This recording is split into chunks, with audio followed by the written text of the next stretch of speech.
바랍니다. 하나님 말씀 보시도록 하겠습니다. 마태복음 4장 1절부터 11절까지 말씀입니다. 마태복음 4장 1절부터 11절까지 말씀입니다. 제가 가진 성경은 신약 4쪽에 있습니다. 마태복음 4장 1절부터 11절까지 말씀입니다.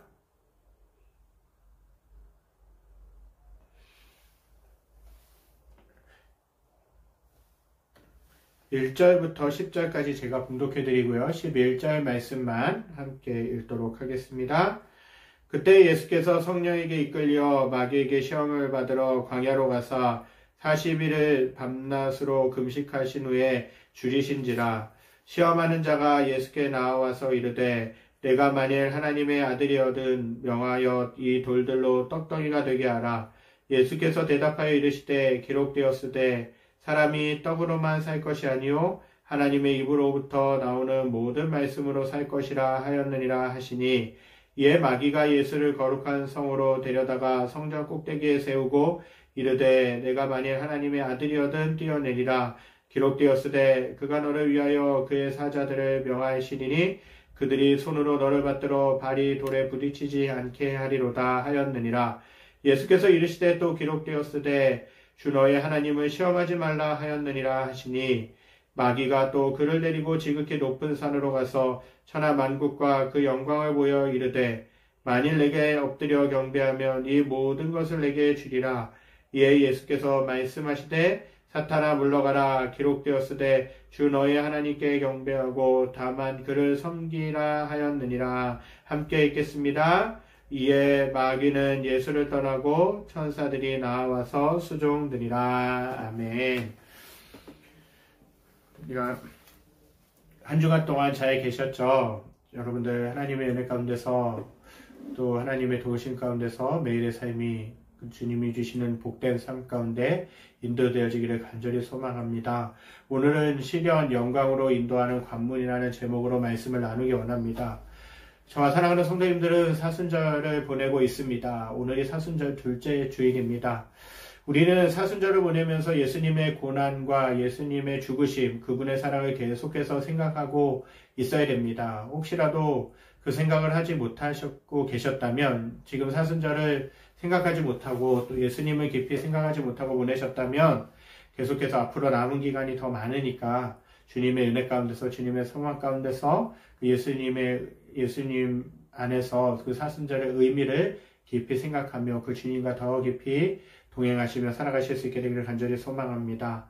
구원받은 성도들의 최종적인 종착지, 즉 목적지가 있는데, 그것은 하나님께서 가지신 모든 영광과 권세를 함께 누리는 삶이라고 할 수 있습니다.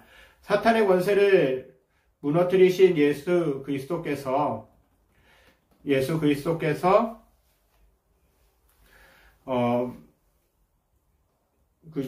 사탄의 권세를 무너뜨리신 모든 예수님께서 부활의 능력과 영광이야말로 하나님께서 저와 사랑하는 성도님들 모두에게 약속하신 축복이라고 할 수 있습니다. 그런데 사탄과 죽음의 권세를 무너뜨리신 예수님의 부활의 영광에 도달하기 위해서는요, 우리 모두가 통과해야 될 그런 시험이 있다라는 것입니다. 필연적인 관문이 하나가 있는데, 그것은 부활의 영광으로 인도하는 그 관문이 바로 하나님의 시험이라는 것입니다.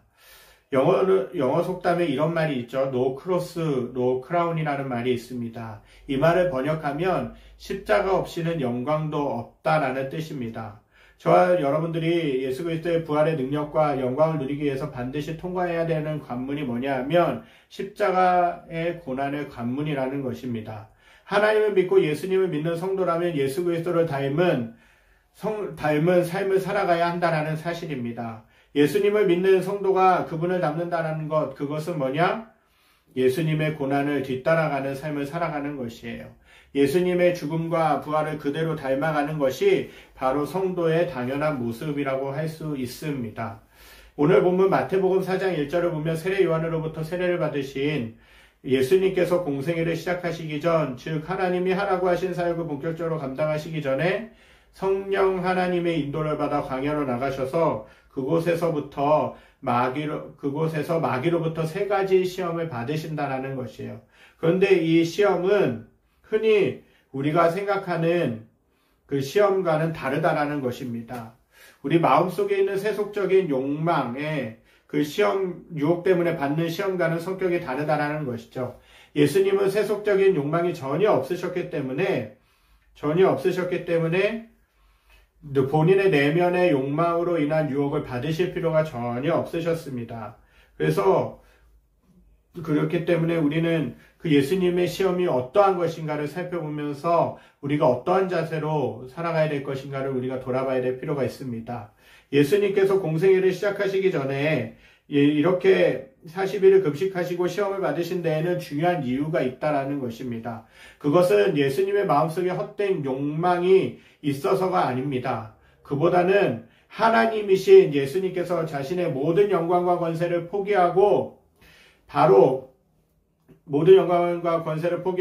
우리와 같은 인간의 처지와 신분과 수준을 낮아지셔서 우리 인간과 하나가 되기 위함이시라는 것입니다. 그래서 예수님을 가리켜 둘째 아담이라고 부르기도 하죠. 예수님이 아담이라는 것은 뭐냐? 예수님이 사람이 되셨다는 의미입니다. 하지만 둘째 아담이신 예수님은 첫째 아담과 다른 것이 있었어요. 그것은 뭐냐? 첫째 아담이 하나님의 뜻에 불순종함으로 이 세상의 비극이 시작되고 하나님의 심판과 죽음이 시작되었습니다. 하지만 둘째 아담이신 예수님은 그 첫째 아담의 잘못을 그대로 뒤집어 쓰시고 그 속으로 들어가셔서 불순종의 길에서 순종의 길을 택하심으로 그를 뒤따르는 모든 사람들에게 생명의 길을 마련해 주셨다는 사실입니다. 바로 이러한 목적을 가지고 시험을 받기 위해서 예수님은 성령 하나님의 인도하심을 받아서 시험의 장소인 광야로 나가신 것입니다. 이렇게 예수님이 받으신 그 시험은 오직 예수님만이 감당하실 수 있는 대속적인 시험이기도 하지만 여기에는 모든 성도들이 자신의 신앙생활 속에서 물리쳐야 하는 마귀의 유혹에 어떻게 대처해야 하는가에 대한 그러한 비결도 담겨져 있다는 사실입니다.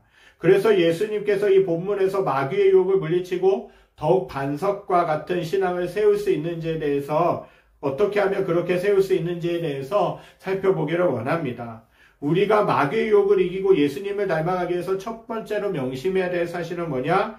이 세상에서 나의 생존은 세상 무기와 재물에 달려있는 것이 아니라 오직 하나님 말씀에 달려있음을 알아야 된다는 것이죠.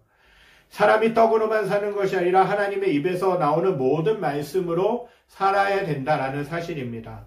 40일을 금식하고 주리어 죽게 된 상태에 놓인 예수님의 모습은 저와 여러분의 연약하고 무력한 처지와 완전히 똑같은 상황입니다. 심한 굶주림으로 곧 죽을 수밖에 없는 상황이라는 사실이죠. 이러한 극한 상황에서 마귀는 예수님께 한 가지 유혹을 합니다. 내 앞에 보이는 돌들을 떡들로 만들어서 먹어라 라는 것입니다. 하지만 예수님은 마귀의 유혹에 넘어가실 수 없었습니다. 왜냐하면 이 유혹은 하나님께서 부여하신 본래 가치와 본질을 너의 이기적인 목적을 중심으로 재배치하라는 것이기 때문에 그렇습니다. 그렇게 되면 결국 하나님께서 창조하신 이 세상 만물의 중심이 무너지고 아수라장과 같은 지옥이 발생하는 것입니다. 지옥은 다른 것이 아닙니다. 모든 만물이 본래 가지고 있던 가치와 기능과 속성이 그때 이기적인 목적에 따라서 변질되어 버리는 세상이 바로 지옥이라는 사실입니다. 마음속에 하나님의 말씀이 없는 세상 사람들은 무슨 힘으로 살아가겠습니까? 바로 그 마음속에 꿈틀대는 욕망과 그 머릿속에서 재빠르게 굴러가는 이기적인 동기라는 것입니다. 예를 들어 거래처에서 우리가 여러 사람들을 만납니다. 직장에서 여러 사람들을 만납니다. 우리가 생각해야 될 인간관계의 중요한 가치가 무엇입니까? 그것은 관계를 통해 하나님의 영광이 증거되어지는 것이고 하나님의 사랑이 드러나는 것입니다. 하지만 우리가 이기적인 목적에 집착하게 되면 사람과의 인간관계가 하나님의 영광의 통로로 보이는 것이 아니라 하나님의 복음, 하나님의 사랑을 전하는 그 통로로 보이는 것이 아니라 이 관계가 나에게 얼마나 유익이 될까 아니면 손해가 될까 하는 계산이 들어오기 시작합니다. 우리가 매일 만나는 사람들이 하나님의 영광의 통로가 아니라 돈을 벌 수 있는 수단으로 보이기 시작한다는 사실이죠. 하나님께서 하나님의 영광을 서로 증거하고 나누도록 하기 위해 마련하신 인간관계가 그 본래의 가치를 잃어버리고 이익을 추구하는 헛된 가치와 동기로 변질되는 것입니다. 하나님을 믿지 않는 세상 사람들이 보기에는 모든 인간관계를 그렇게 꾸려가야만 성공할 것처럼 보입니다. 이 세상에서 살아남기 위해서는 부지런히 돌을 떡으로 바꾸어야만 겨우 목숨을 부지할 수 있을 것처럼 보입니다. 하지만 명심하시기 바랍니다. 사람이 이 세상에서 태어나 한평생 살아갈 수 있는 비결은 뭐냐? 그런 이기적인 자세가 아니라 하나님의 입에서 나와서 내 가슴에 새겨짐으로 오늘도 나를 움직이도록 만드는 그 하나님의 말씀으로 사는 것입니다. 세상이 보기에는 미련한 길처럼 보이지만 그러나 이 말씀 속에서 하나님의 법칙 속에 우리가 영원히 살 수 있는 참 생명의 길이 들어가 있음을 깨달으실 수 있기를 간절히 소망합니다. 성도가 예수님을 뒤따라갈 수 있는 두 번째 비결은 하나님의 자리를 탐하지 않고 내 야망을 위해서 하나님의 능력을 동원하기를 포기하고 내 삶 속에서 하나님의 영광이 드러날 수 있도록 노력하는 것입니다. 첫 번째 유혹을 물리치신 예수님 앞에 이제 마귀는 두 번째 유혹을 던지고 있습니다. 성전 꼭대기에 올라가서 아래로 떨어지면 다치지 않도록 하나님이 너를 받아주실 것이라는 그런 약속이라는 것이에요. 그렇게 약속했는데 그렇게 하면 모든 사람들이 능력의 종으로 박수치지 않겠느냐는 사실입니다. 하나님의 능력으로 사람들로부터 명예와 존귀와 부귀와 영광을 얻어보라고 그렇게 유혹하는 것입니다. 그것도 아주 교묘하게 하나님의 말씀을 직접 인용하면서 그렇게 부추기고 있습니다. 시편 91편 11절 12절에 이 말씀이 있습니다. 그가 너를 위하여 그의 천사들을 명령하사 내 모든 길에서 너를 지키게 하심이라. 그들이 그들의 손으로 너를 붙들어 발이 돌에 부딪히지 아니하게 하리로다라는 것이에요. 이 말씀은 우리가 가는 길에 실족하여 넘어지거나 다치지 않도록 보호해 주신다라는 말씀입니다.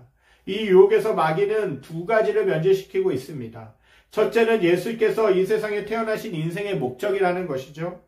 하나님의 아들 예수께서 사람의 몸을 입고 이 땅에 태어나신 이유가 무엇입니까? 그것은 인류의 구원을 위함입니다. 인류의 죗값을 대신 갚아주고 타락한 인류를 값없이 다시 사서 하나님의 거룩한 백성으로 변화시키시기 위해 예수님은 이 땅에 태어나셨습니다. 시험 받으실 당시 예수님께서 성령의 능력이 충만하셨다는 것입니다. 성부 하나님의 모든 능력과 영광과 권세가 성령의 역사를 통해 예수님께 부어졌다는 사실입니다. 무슨 목적을 위해서 하나님이 예수님께 성령 충만을 허락하셨습니까? 십자가의 고난을 감당하도록 하기 위함이셨다는 사실입니다. 하지만 마귀는 그 하나님의 능력을 하나님을 위해서 쓰지 말고 사람들 앞에서 너의 명예와 권세와 영광을 과시하고 그리고 자랑하고 드러내는 데 사용하라고 그렇게 부추겼다는 사실입니다. 사랑하는 성도 여러분, 여러분들은 하나님의 영광을 위해 지음받은 존재인 줄 믿습니다.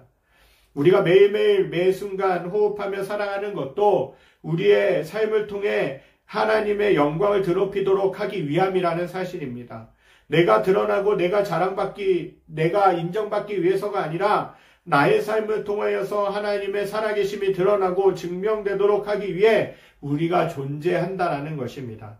하지만 마귀는 그럴 필요 없이 너의 자존심과 명예와 권세를 증명하는 삶을 살아보라라고 그렇게 이야기를 하는 것이죠. 그렇게 부추기고 그렇게 유혹한다라는 것입니다. 인생의 목적을 하나님의 영광이 아닌 너의 영광을 위해서 살라라고 사단은 끊임없이 우리들을 유혹한다라는 것입니다. 그러나 이것은 인생의 목적이 바뀌는 것이에요. 우리가 태어난 이유, 우리가 살아가고 있는 그 목적은 뭐냐? 하나님의 영광을 위한 것입니다. 그래서 이 인생의 목적을 뒤바꾸고 있다라는 이 사실이 우리 둘째 유혹에서 사단이 예수님께 유혹한 둘째 유혹에서 우리가 주의해야 될 점이라는 사실입니다. 이 두 번째 유혹에서 마귀가 변질시키고 있는 또 다른 한 가지는 바로 인생의 목적을 달성하는 방법이라는 사실입니다. 우리가 태어난 목적이 주님의 영광을 위한 것이라면 이렇게 질문하실 분도 계실 것입니다. 그러면 우리가 항상 버림받고 비천한 상태에 머물며 찌질한 모습으로 살다가 결국 초라한 모습으로 그렇게 인생을 마감해도 되는 것인가? 라는 것이에요. 그것이 하나님의 뜻인가? 하지만 절대는 그렇지 않습니다. 하나님은 저와 여러분들을 영광의 자리로 인도하십니다. 명예와 권세를 소망하는 것 자체가 나쁜 것은 아닙니다. 명예와 권세는 마귀뿐만 아니라 주님도 예수님도 주시겠다라고 하신 것이에요. 다만 주의해야 될 점은 뭐냐? 그 명예와 권세를 얻는 방법이라는 사실입니다. 하나님이 정하신 방법은 자신의 위대함을 증명함으로써가 아니라 남을 위해서 고난을 감당함으로 결국은 그 영광의 자리에 도달한다라는 사실입니다. 이 세상에서도 고난이 없이는 영광의 면류관도 없다라고 말합니다. 그러면 우리는 어떻게 영광에 도달할 수 있겠습니까? 그 비결은 내 명예를 위해 하나님의 능력을 이용하는 것이 아니라 바로 하나님의 영광을 위해 남의 유익을 위해 기꺼이 고난을 감당함으로써 영광의 자리에 도달한다라는 것이에요. 이것이 바로 하나님께서 정하신 법칙임을 명심하시는 저와 사랑하는 성도님들 되시기를 간절히 소망합니다. 마귀는 계속해서 예수님께 세 번째 유혹을 던집니다. 천하 만국과 그 영광을 보여주면서 자신에게 엎드려 경배하면 이 모든 부귀와 영광을 주시겠다라고 끈질기게 유혹했다라는 것이죠. 마귀는 예수님을 높은 산으로 데려다가 데리고 가서 험준하고도 높은 산 속에서는 전혀 기대할 수도 없고 생각할 수도 없는 천하 만국의 수많은 사람들이 화려한 재물과 명예를 자랑하면서 살아가는 그 모습을 보여준다라는 것이죠. 그리고는 나한테 절만한다면, 자신에게 절만한다면 이 모든 것을 다 주겠다라고 그렇게 유혹하고 있습니다. 여러분의 마음속에 어떠한 특정한 것이 유혹이 되는 이유는 그것이 우리가 처한 지금의 비참한 상태를 벗어나게 해줄 것 같은 기대감을 심어주기 때문에 그래요. 돈이라는 것이 유혹이 되는 이유는 돈이 가지고 있는 가치, 그리고 돈이 있으면 미래에 잘 살 수 있을 것이라는 마음이 들어오기 때문에 그렇습니다. 돈의 가치나 신용카드가 가지고 있는 가치를 모르는 사람들에게는 그것들에게 큰 유혹을 받지 않습니다. 돈과 신용카드를 가지고 있으면 앞으로 나의 삶이 정말 풀릴 것 같고 정말 탄탄대로를 걸을 것 같고 수많은 사람들이 나에게 고개 숙일 것과 같은 그러한 마음이 들 때 비로소 유혹이 시작된다는 것입니다. 그렇게 이러한 유혹에서 자유롭기 위해서는 돈과 권력의 가치가 실상 별것도 아니며 도리어 우리의 영혼을 갉아먹는 마약과도 같은 것임을 우리는 깨달을 수 있어야 된다는 것입니다. 물론 우리가 살아가는 삶에서 돈은 필요합니다. 또 여러 가지 것들은 필요합니다. 물질도 필요합니다. 돈을 부정하는 것이 아닙니다. 그러나 그것만을 따라가면 하나님과 멀어질 뿐만 아니라 우리의 영혼이 병들어갈 수 있는 위험이 있음을 직시해야 우리는 유혹에서 자유로워질 수 있어요. 돈 자체는 중요합니다. 돈이 있어야 이 세상을 살아갈 수 있고 돈이 있어야 우리가 필요한 것들을 구입할 수 있고 얻을 수 있는 것이에요. 그러나 이 돈에 집착하게 되면요, 우리는 어느새부터 하나님이 보이지 아니하고 그 돈 자체가 보이기 시작한다는 것이에요. 그래도 그것이 우상이 되어서 계속해서 그것만을 쫓아서 하나님과 더욱더 멀어지게 될 수밖에 없다라는 것이죠. 우리는 그래서 어느 순간부터 돈의 노예가 돼서 살아갈 수밖에 없다라는 사실입니다.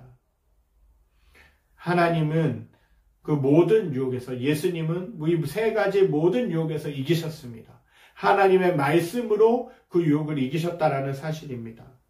천하 만국의 부귀와 영광을 위해서 오늘 마귀에게 절하는 사람은 거의 없을 것입니다. 그러나 오늘 우리가 살아가는 이 세상은 둘 중 하나를 요구하는 세상입니다. 세상의 법칙을 따르든가 아니면 하나님의 말씀의 능력을 의지하든가 그 둘 중에 하나를 선택해야 되는 시점에 살고 있는 것이죠. 21세기가 되고 아무리 인류의 문명이 발달하고 제도가 개선된다 할지라도 강한 자가 살아남고 약한 자는 강한 자에게 먹힐 수밖에 없는 양육강식의 법칙으로서는 이 세상에서 결코 그 법칙은 사라지지 않을 것입니다. 하지만 주님께서 우리를 이러한 세상 속에 두신 데에는 다 이유가 있습니다. 그것을 우리를 연단시키시기 위함입니다. 우리에게 하나님을 진정으로 의지하는 법을 배우도록 하기 위함이시라는 겁니다. 그리고 주님은 말씀하십니다. 사람은 떡으로만 사는 것이 아니라 하나님의 입에서 나오는 모든 말씀으로 살아간다는 것이죠. 하나님의 말씀이 당장은 죽는 길인 것 같이 보이지만 바로 그것이 우리에게는 생명의 길임을 믿으실 수 있게 되기를 간절히 소망합니다.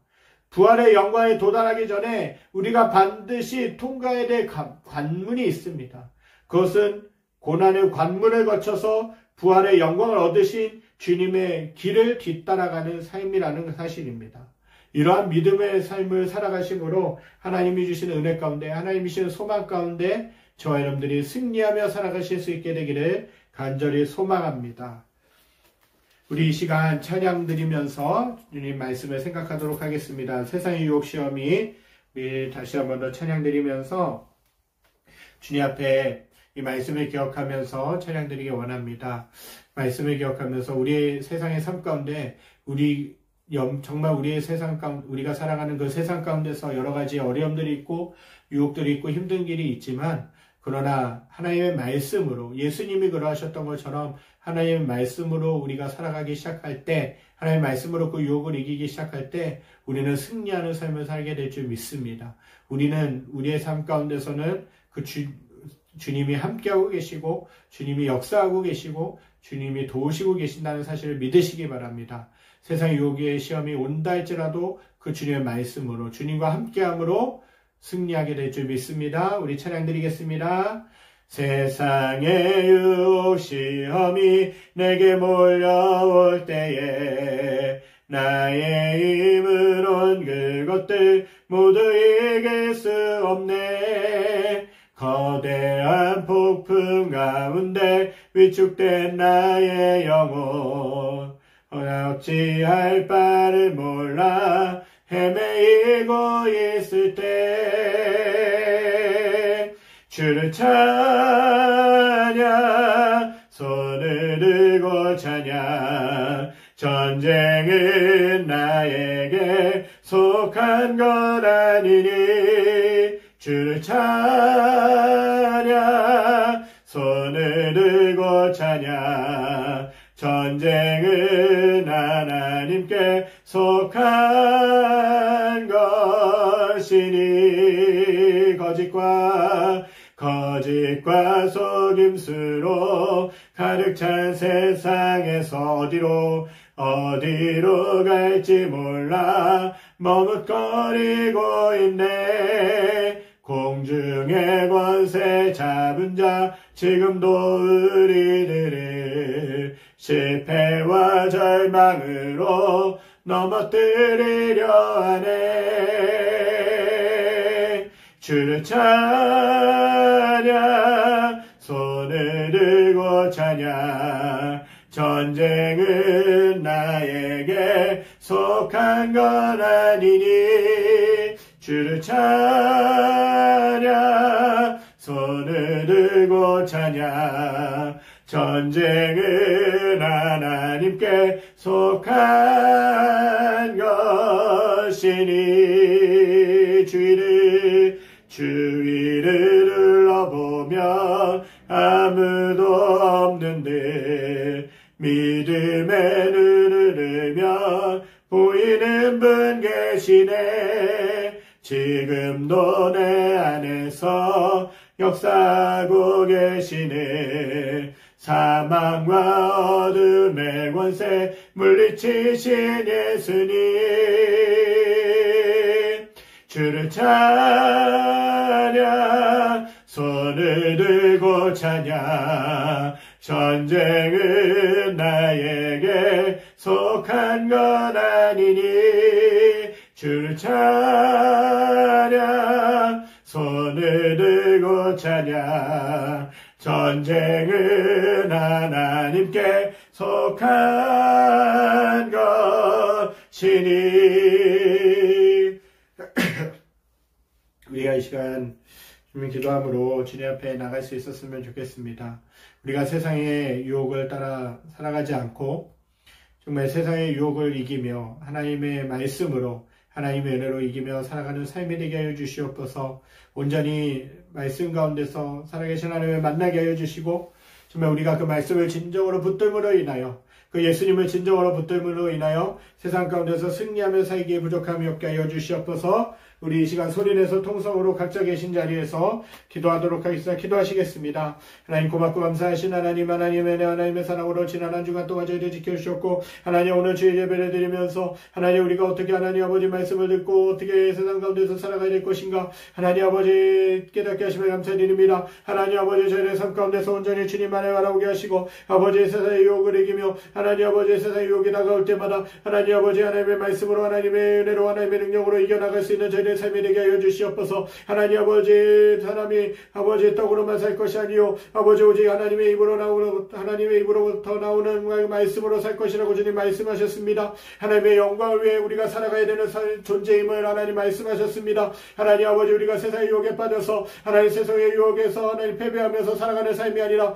정말 세상의 유혹 가운데서 아버지 세상의 유혹이 있음에도 불구하고 여전히 하나님의 말씀으로 하나님의 은혜로 하나님의 능력으로 이겨나감으로 말미암아 하나님의 신의 은혜로 충만하게 체험받고 나가는 시간들 되어질 수 있도록 성령께서 역사하여 주시옵소서. 아버지 우리가 매일매일의 삶을 살아가면서 주님을 의지하며 주님을 바라보며 주님께 더욱더 가까이 가게 하여 주시고 온전히 주님의 은혜 가운데서 주님만을 사모하며 살기에 부족함이 없게 하시고 주님의 말씀을 붙들고 기도하는 삶을 통하여 하나님의 영광을 바라보며 하나님의 영광을 위해 달려가는 저들의 삶이 될 수 있도록 주님께서 인도하시고 함께 하여 주시옵소서. 온전히 하나님 아버지 사랑하는 성도님들 하나님 아버지 매일의 삶을 살아갈 때마다 하나님의 신의 은혜 하나님의 신의 소망으로 살게 하시고 하나님만을 바라보며 살기에 부족함이 없도록 주님께서 인도하여 주시옵소서.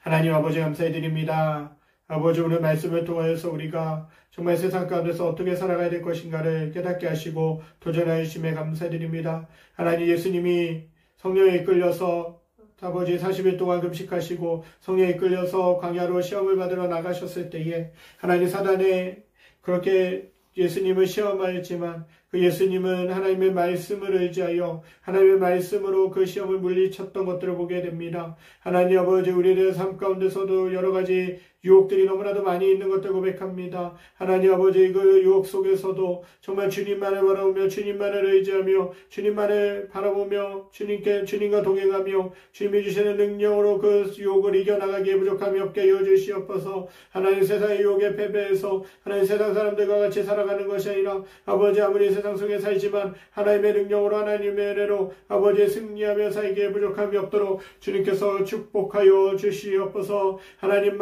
하나님 예수님이 그렇게 고난받으시고 아버지 예수님이 십자가의 길을 가심으로 인하여 부활의 영광을 얻으셨던 것처럼 저희들도 그 예수님의 길을 뒤따라감으로 인하여 아버지 고난이 있고 힘든 일이 있다 할지라도 아버지 그 모든 것들을 이겨나가기에 부족함이 없도록 주님께서 축복하여 주시옵소서. 아버지 한 주간을 살아갑니다. 한 주간 동안의 세상 가운데서 주님의 말씀으로 그 욕을 이겨나가게 하여 주시고 아버지 세상 사람들과의 관계 가운데서도 아버지 주님이 주시는 은혜 주님이 주시는 사랑을 흘려보내기에 부족함이 없는 자들의 삶이 되게 하여 주시옵소서. 여호와는 내게 복을 주시고 너를 지키시기를 원하며 여호와는 그 얼굴 내게 비추사 은혜 베푸시기를 원하며 여호와는 그 얼굴을 내게로 향하여 드사 평강 주시기를 원하노라. 이제는 우리 주 예수 그리스도의 은혜와 하나님의 무한하신 사랑하심과 성령님의 감화감동 교통하심의 역사가 오늘 예배를 드리며 오늘 말씀을 들으며 정말 세상의 유혹을 하나님의 말씀으로 이겨나가기로 승리하기로 결단하는 사랑하는 성도들 머리머리 위에 또 코로나19로 인해서 어려운 가운데 있는 이 나라와 이 민족 위에 또한 여러가지 하나님 아버지 전쟁과 여러가지 싸움으로 인하여 어려운 가운데 있는 러시아와 우크라이나 땅 가운데 모든 열방 가운데 지금으로부터 영원까지 함께 계시기를 간절히 축원하옵나이다. 아멘. 모든 예배를 마쳤습니다. 함께 각자의 처소에서 참석해 주신 여러분들께 주님 진심으로 감사드리고요. 한 주간 동안 주님의 은혜 가운데서 승리하며 살아가실 수 있게 되기를 간절히 소망합니다. 사랑하고 축복합니다. 감사합니다.